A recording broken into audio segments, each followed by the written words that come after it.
ఇప్పటికే అగ్రరాజ్యమైనటువంటి అమెరికా విధించిన 50% సుంకాలతో సతమతమవుతున్నటువంటి భారతదేశం మీద మరో పిడుగు పడబోతోందా? ఇప్పుడు ఉక్రెయిన్ రష్యా మధ్య జరుగుతున్నటువంటి యుద్ధాన్ని ఆపాలని G7 దేశాలు భారత్ని చైనాని లక్ష్యంగా చేసుకొని అడుగులు వేయబోతున్నాయా?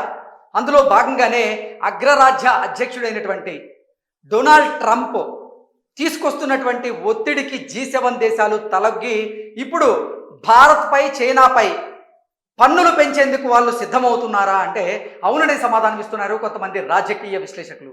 ఈ నేపథ్యంలోనే ఈ అంశం మీద మనం పూర్తి స్థాయిలో విశ్లేషణ చేసుకుందాం. దానికంటే ముందు అసలు G7 దేశాలు అగ్రరాజ్యమైనటువంటి అమెరికా అధ్యక్షుడైన డొనాల్డ్ ట్రంప్ ఆయన తీసుకొస్తున్నటువంటి ఒత్తిడికి ఎందుకు తలొగ్గి ఇప్పుడు భారత్ చైనాల మీద సుంకాలను పెంచాలనేటువంటి నిర్ణయానికి వచ్చారు అనేది మనం పూర్తి స్థాయిలో విశ్లేషణ చేసుకున్నాం. భారత్ చైనాలపై మరిన్ని సుంకాలు అంగీకరించిన G7 దేశాలు ఇప్పటికే అమెరికా విధించినటువంటి 50% సుంకాలతో సతమతమవుతున్నటువంటి భారతదేశం మీద మరో పిడుగు పడబోతోంది. ఉక్రెయిన్ రష్యా యుద్ధాన్ని ఆపేందుకు భారత్ చైనాలను లక్ష్యంగా చేసుకోవాలని G7 దేశాలు భావించినట్లుగా కొన్ని వార్తలు అయితే వస్తున్నాయి.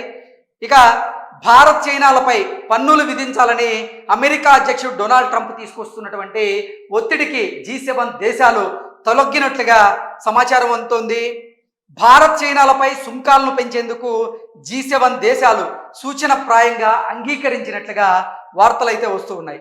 ఇక G7 దేశాలు ఎందుకు ఈ నిర్ణయానికి వచ్చాయి అనేది ఒకసారి మనం విశ్లేషణ చేసుకుంటే Canada, France, Germany, Italy, Japan, United Kingdom, America G7 దేశాల భాగస్వాములు. ఈ దేశాల ఆర్థిక మంత్రులు శుక్రవారం రోజు వీడియో కాన్ఫరెన్స్ ద్వారా వారు మాట్లాడుకోవడం జరిగింది. ఈ సమావేశంలో వారి మధ్య సుంకాల విధింపునకు సంబంధించినటువంటి చర్చ వచ్చింది. ఈ నేపథ్యంలోనే అమెరికా ట్రెజరీ కార్యదర్శి స్కాట్ బెసెంట్ ఆయన మాట్లాడుతూ ఉక్రెయిన్ యుద్ధం ముగింపునకు నిజంగా భారత్ కనుక కట్టుబడి ఉంటే రష్యా దగ్గర నుంచి భారత్ చమురును కొనుగోలు చేసేది కాదు.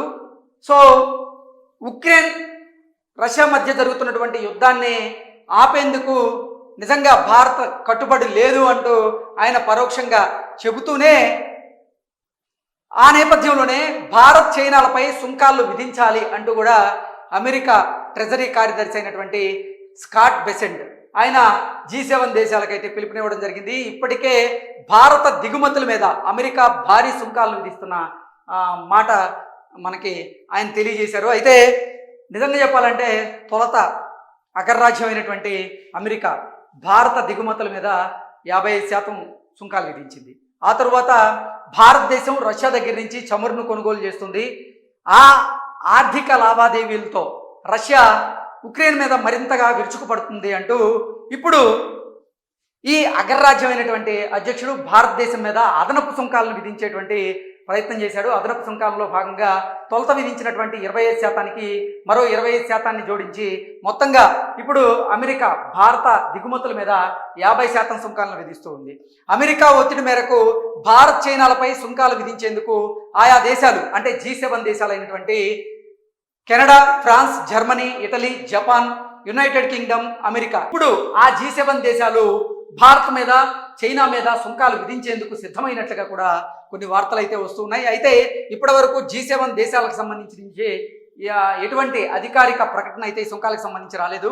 ఒకవేళ ఆయా దేశాలు కూడా సుంకాల పెంపునకు సిద్ధపడితే భారత్కు మరింత క్లిష్ట పరిస్థితులు తప్పవు అనేటువంటి అంచనాను అభిప్రాయాన్ని అయితే కొంతమంది రాజకీయ విశ్లేషకులు అంతర్జాతీయ నిపుణులు అయితే వస్తూ ఉన్నారు. సో నిజంగా ఇది భారత్పై మరో పిడుగు లాంటి వార్తగా మనం భావించవచ్చు. ఎందుకంటే ఇప్పటికే భారతదేశ దిగుమతుల మీద అమెరికా పెద్ద ఎత్తున సుంకాలను విధిస్తూ ఉంది.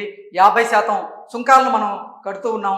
ఈ నేపథ్యంలోనే G7 దేశాలైనటువంటి Canada, France, Germany, Italy, Japan, United Kingdom, United States ఈ G7 దేశాలు కనుక మన మీద సుంకాలను మరింతగా పెంచాలని నిర్ణయం కనుక తీసుకుంటే అది భారతదేశం మీద మరో పిడుగు పడేటువంటి అవకాశం అయితే ఉన్నట్లుగా కొంతమంది అభిప్రాయాన్ని వ్యక్తం చేస్తూ ఉన్నారు. ఇప్పటికే సతమతం అవుతున్నటువంటి భారత్ మీద ఇది నిజంగా మరింత క్లిష్ట పరిస్థితులు తీసుకొచ్చేటువంటి అవకాశం స్పష్టంగా కనిపిస్తుంది అనేటువంటి విశ్లేషణలు అయితే అందజేస్తున్నారు. Thank you so much.